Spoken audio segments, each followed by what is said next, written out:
আজকে এই 2024 সালে যে স্বাধীনতা আমরা অর্জন করেছি তার জন্য বাংলাদেশ জাতীয়তাবাদী দল দীর্ঘ 15 বছর ধরে সংগ্রাম করছে, লড়াই করছে। বাংলাদেশ জাতীয়তাবাদী দলের 700-র বেশি নেতাকর্মী গুম হয়ে গেছে, 2000-এর বেশি নেতাকর্মীকে গুলি করে হত্যা করা হয়েছে, 60 লক্ষ মানুষের মধ্যে মিথ্যা মামলা দেওয়া হয়েছে শুধুমাত্র গণতন্ত্রের সংগ্রামের জন্য। আমরা আজকে এই দিনকে স্মরণ করব যে আজকে আল্লাহর অশেষ রহমতে ছাত্র জনতারকে সঙ্গে নিয়ে আজকে এই দেশটা আমরা মুক্ত স্বাধীন পরিবেশে পালন করতে পারছি। আমরা বিশ্বাস করি বাংলাদেশ জাতীয়তাবাদী দল সবসময় নেতৃত্ব দিয়েছে, আগামী দিনেও তার সঠিক রাজনীতি এবং জনগণকে সঙ্গে নিয়ে আবারও সঠিকভাবেই সামনের দিকে এগিয়ে যাবে এবং দেশকে পুনর্গঠন করবার কাজে মাঠে। এখন বাংলাদেশ জাতীয়তাবাদী দলের মূল কাজ শহীদ প্রেসিডেন্ট জিয়া রহমান সাহেব যে স্বপ্ন দেখেছিলেন, যে আদর্শ তিনি প্রতিষ্ঠা করেছিলেন, সেই আদর্শকে বাস্তবায়িত করা। দেশনেত্রী বেগম খালেদা জিয়া যে গণতান্ত্রিক ব্যবস্থার সূচনা করেছিলেন তাকে প্রতিষ্ঠিত করা।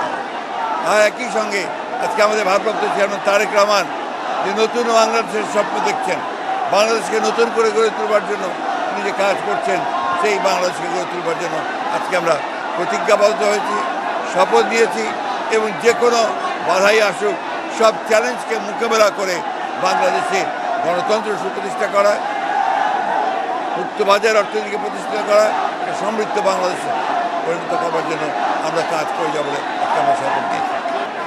আজকে প্রায় 46 বছর এই রাজনৈতিক দলটি বিএনপি বাংলাদেশের গণতান্ত্রিক উত্তরণ এবং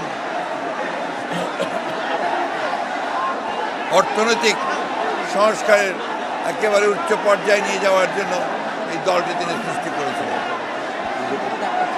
সমস্ত দলগুলোকে যেখানে আওয়ামী লীগ একদূরে শাসন ব্যবস্থা করে বাকশাল করেছিল, সেখানে শহীদ প্রেসিডেন্ট জিয়াউর রহমান বহুদলীয় গণতন্ত্র প্রতিষ্ঠা করেছিল। জিয়াউর রহমান সেদিন সমস্ত রাজনৈতিক দলগুলোকে তাদের স্বাধীনভাবে কাজ করা, আমাদের মিডিয়াকে সেদিন তিনি মুক্ত করেছিলেন, অর্থনীতির নতুন ধারার সূচনা করেছিলেন। আজকে জনগণ সেই আদর্শে উদ্বুদ্ধ হয়ে বাংলাদেশ জাতীয়তাবাদী দলের পতাকা নিচে সমন্বিত হয়ে সামনের দিকে এগিয়ে চলেছে। দেশনেত্রী বেগম খালেদা জিয়া তিনি 1990 সালে ছাত্র জনতাকে সঙ্গে নিয়ে তৎকালীন স্বৈরাচারকে পরাজিত করে গণতন্ত্রের নতুন পথ সূচনা করেছিলেন এবং অর্থনীতিও নতুন গতি সঞ্চার করেছিলেন।